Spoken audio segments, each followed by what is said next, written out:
I'm getting a message. I'm getting a message, Aisha, that you have disabled the attendee screen sharing.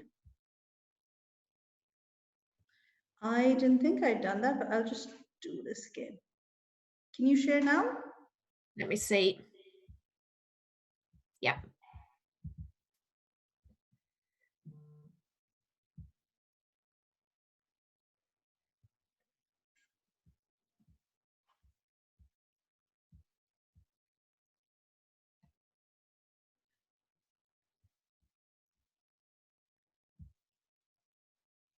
You're okay with sharing? Yeah, I'm just trying to open it. I'm wondering, is there a problem? I'm getting a message. Let me try it again here. I wonder, is it something to do with you recording it? I'm not sure. Let's see if I can get it now here as well, but if you can just keep me right so that I don't run over, and I really hope this will be useful to everybody who's listening. So will I just make a start? Yes, please. Okay, so good morning, everybody from Northern Ireland. I realise that it's the afternoon in Pakistan. My name is Rosie Sleator. I'm a speech and language pathologist from Northern Ireland in the United Kingdom. And in the United Kingdom now, quite often when we do presentations, we are encouraged to really let our audience get to know us a little bit. So I just have, the next slide just has a few photographs, just really to, I suppose, to introduce you to some of the very important people in my life. On the bottom right hand corner, that's my mum and dad, who I'm very close to. In the top right hand corner, that's one of my nieces and one of my nephews. I'm very close to all of my nieces and nephews, but that was the quickest photograph that I could get, and I'm very close to them as well. And then on the left hand side, hopefully you can see me there with Farzeen and with Sobia. Farzeen is a speech and language pathologist from Pakistan, and Sobia is a speech and language therapist from Pakistan. And I have got to know Sobia and Farzeen as I've come to visit your lovely country over the last few years. And Aisha has mentioned it already, but in 2015 and again in October 2019, I had the opportunity to be part of a team working at the Cleft Hospital in Gujarat, and some of you maybe have heard of that hospital. It's been a real privilege for me to meet Aisha online through email and through WhatsApp as well. And I'm really delighted that we've been able to set this up to share this with you today. What we hope to cover today in the next 1.5 hours, I want to do an introduction to Cleft Palate, and really, I suppose, just setting the scene for what we will hopefully do today. I know from what your mum has told me that you have done a lot already on the classification of cleft palate and of information around the incidence and etiology and how you classify cleft. So I'm not going to go over all of that again with you today. I will touch on just a little bit on syndromes associated with cleft palate and some of the additional factors that we really need to be aware of as well. But really, what we really want to focus on today is assessment and intervention. What you actually do whenever you have a child or a young person with a cleft lip and palate in front of you in a clinic, what you can actually do to help them in terms of assessment and intervention. And then I also just want to touch very, very briefly on the multidisciplinary team and the importance of that. Aisha, can I just check, can everybody hear me okay? Is this coming across okay so far? Yes, we can hear you. Yes, okay. and I'd like to ask the class as well if they want you to go through the classification, or is assessment and intervention what is something that they're also looking at? So can I just ask people in general, if you have an issue with classification, you'd like Rosie to go through that, please let us know and we can go through that right now. If there's silence, I will assume that. Okay. and certainly if there's anything I did take some of the slides out because I didn't want to spend too much time going over information that you already have Sorry, had. I think Huda, Send it to you. I'm so sorry to stop you here. I think Huda Mirza wanted to ask a question. Okay. I don't know if she's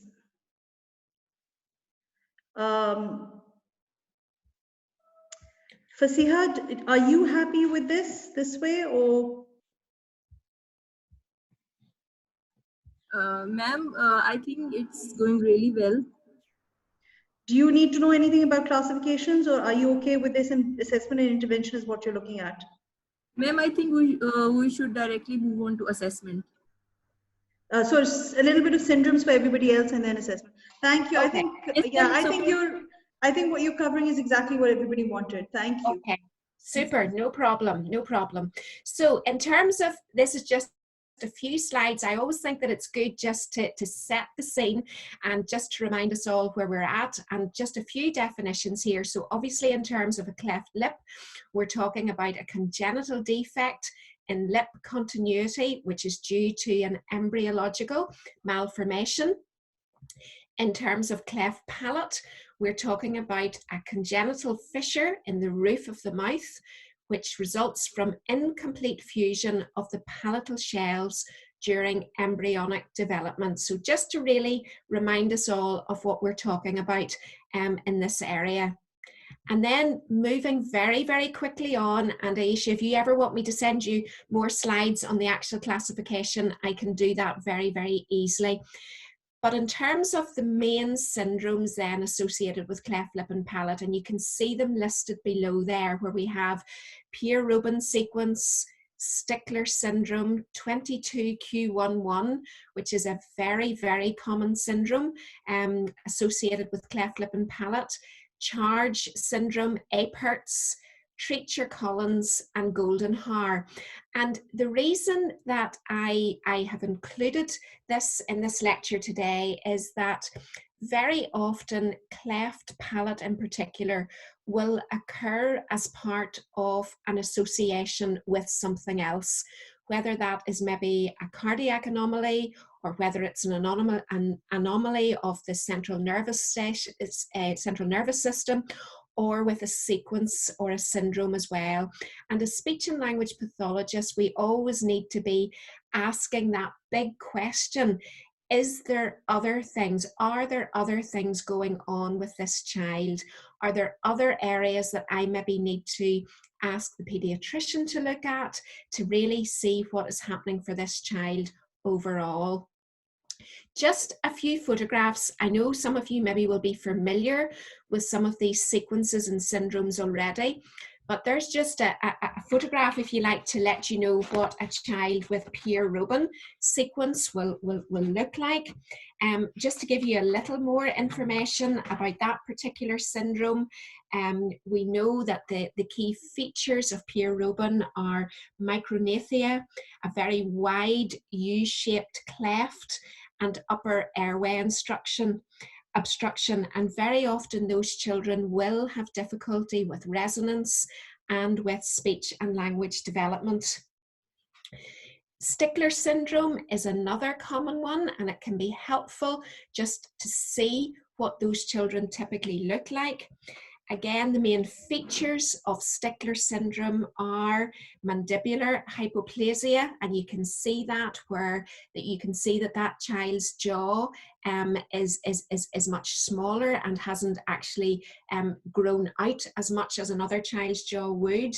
These children very often have early feeding difficulties and visual problems and joint problems as well, and can have quite significant difficulties with speech and language and hearing. 22q11 is probably the most common one, and is what is the most common syndrome associated with clefting. 11% of children with 22q11 will have a cleft palate, and approximately 18% will have a submucous cleft palate. Even when the palate is repaired, many children with 22q11 have persisting velopharyngeal dysfunction and may need secondary surgery. So it's a really important syndrome to be aware of. There are many, many features associated with 22q11 deletion syndrome, but the quite distinctive facial experience, facial presentation is often the main feature that would give it away to a speech and language pathologist. Charge syndrome is another common one and is very closely associated with 22q11.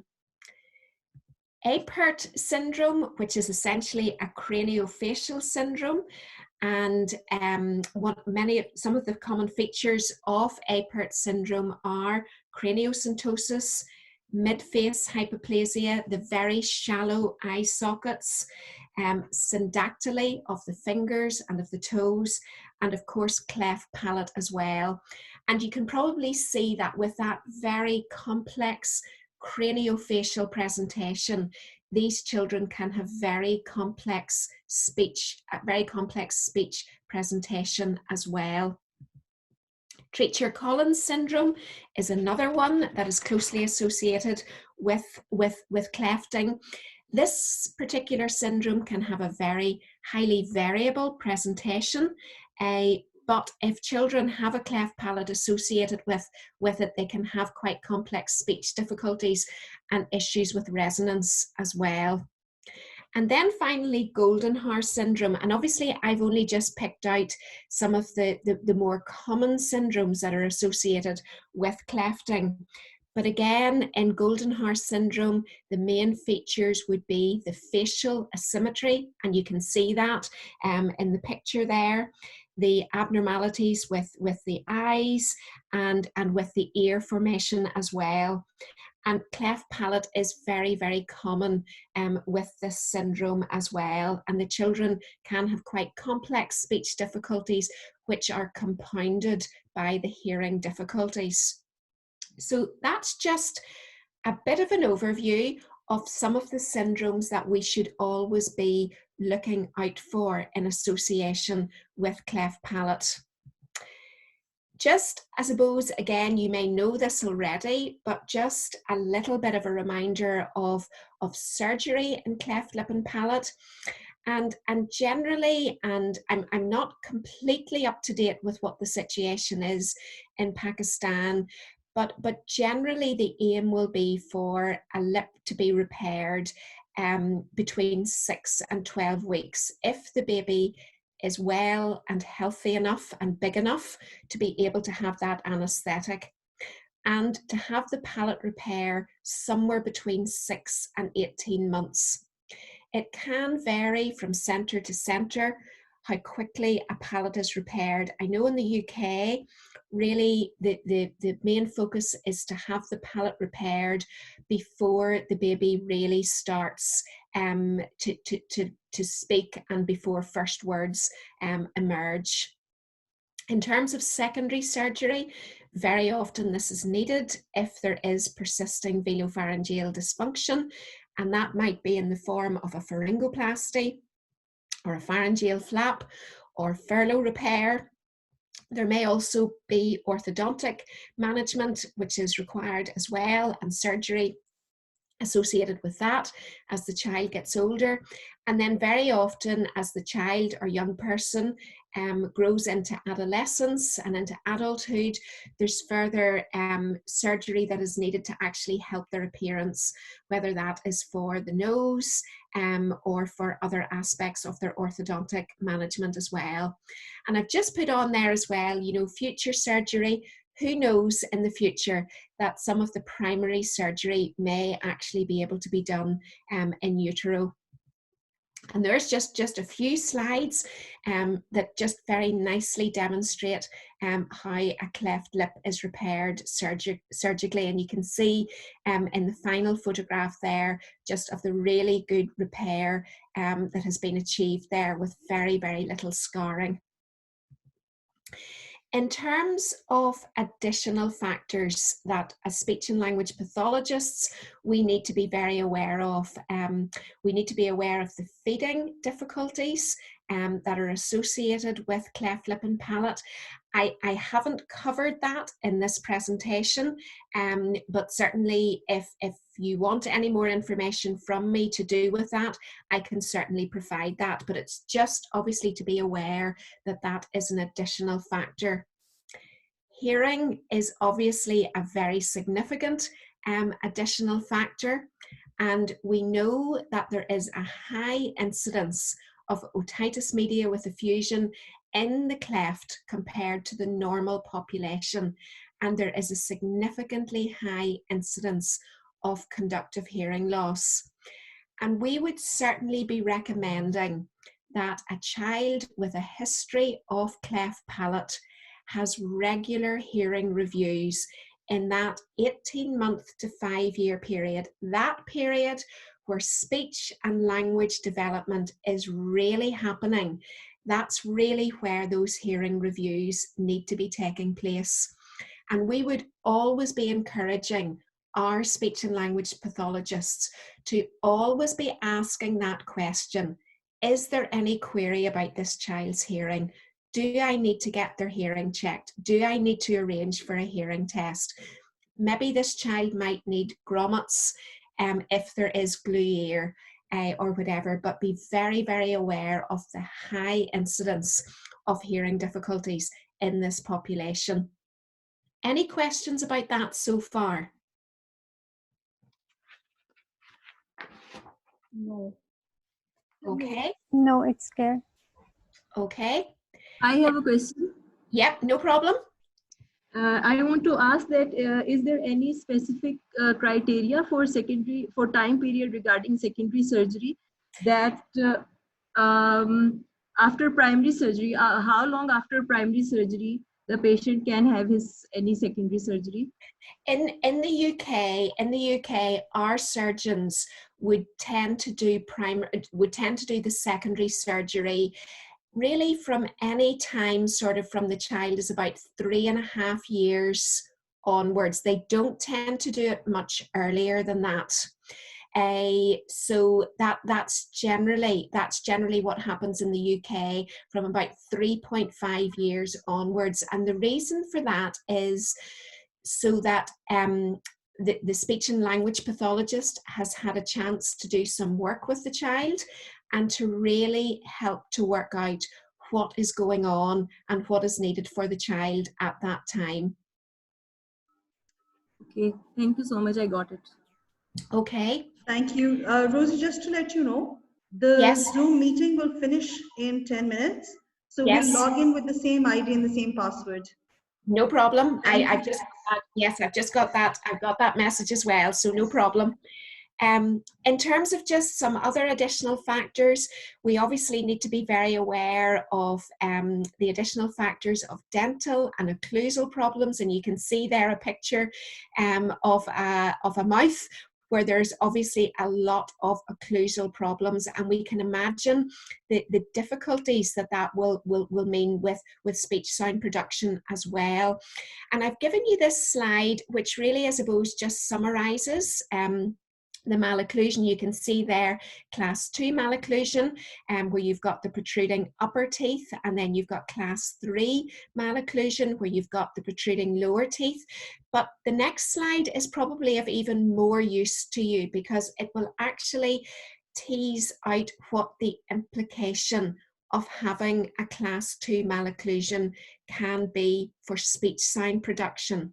So you can see there that with a class 2 malocclusion, the child will be more at risk of dentalizing bilabial sounds, of backing their alveolar sounds, and of errors with sibilants, such as S and SH. with a class 3 malocclusion. And again, if you think of the anatomy and the position of the teeth and the lips as we're going through this, but labiodental sounds can be at risk of being produced in an inverted way. So instead of the top teeth being on the lower lip, the lower lip might actually make contact, or the upper lip might, the bottom teeth might actually make contact with the upper lip. When I'm teaching this to our students in Northern Ireland, I actually get them to try and imagine they have this malocclusion and try and actually produce these sounds in the way that I have listed here, to get an idea of what the child or young person might be doing. Again, in class 3 malocclusion, instead of getting that bilabial contact for the bilabial sounds, it may become more of a labiodental contact, and the alveolars can be potentially affected as well. And again, as part of your assessment, if a child or a young person are coming in, we do need to obviously look at their teeth. We need to look at their dentition and to check for any malocclusion and be thinking of what the impact might be for speech sound production. Other factors to be bearing in mind as well are the presence of a fistula, and you can see there a picture of a fistula in the hard palate. For some children, this does not impact at all, but for other children, it may allow for nasal escape on some particular sounds. I'm going to do a little bit with you on oral assessment, and that would obviously be something that you would be looking for in oral assessment, whether there is a fistula, and then actually thinking, is it having an impact on speech sound production? So Rosie, this seems like an older person with a fistula, because we can see facial hair. So has that gone, like, has that been missed all these years? I think this was literally just an image that I got off the internet. So this is not a picture of anybody that I have been working with. It was really just to show what it looks like. But yeah, it could have been missed, or maybe there was an injury, or maybe there was it just opened up after time. I'm not particularly sure, but I know I would always be encouraging our speech and language pathologists in their oral examination of the patient to be looking out for it.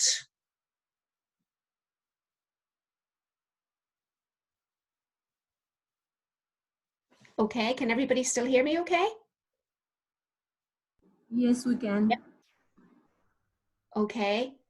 I suppose the other thing that I have included is psychological impact. And again, we always need to be aware of this. We need to be aware of the psychological implications that there are for parents in having a child who looks and sounds different from other children. And we do need to be aware of the psychological impact for the child and the young person as well, in terms of the facial disfigurement that there is because of, obviously if there is a cleft lip as well as a cleft palate, and those issues around self-image, but also the fact that many of these children have a persistent communication difficulty because they have been born with a cleft.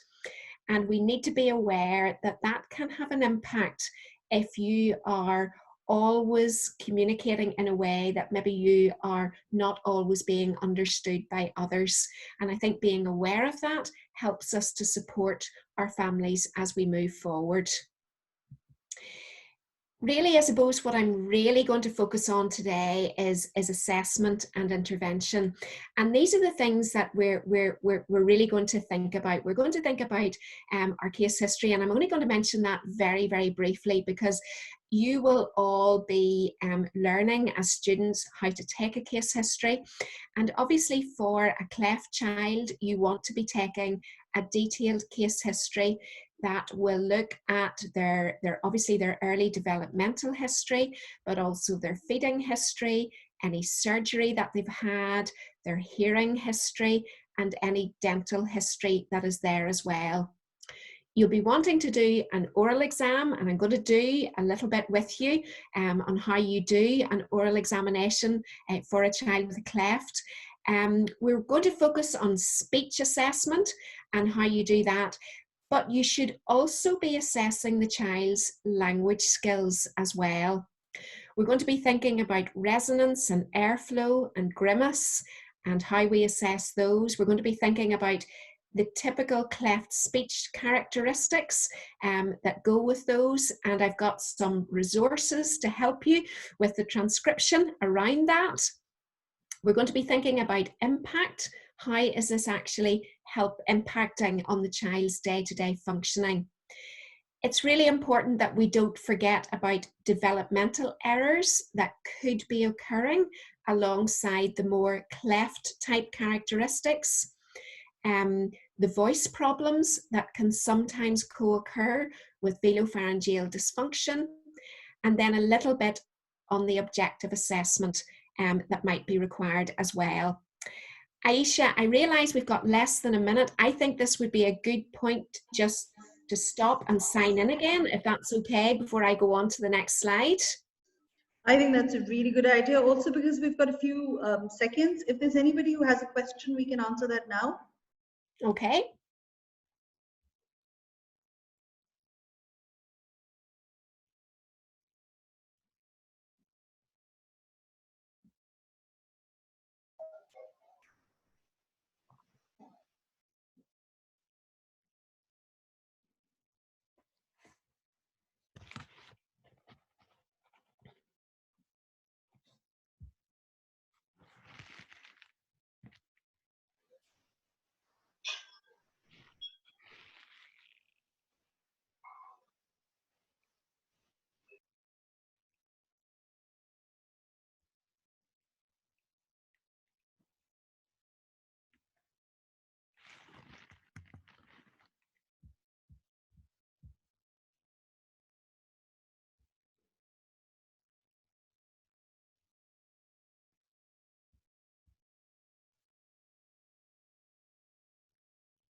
Sorry, I went mute for some odd reason.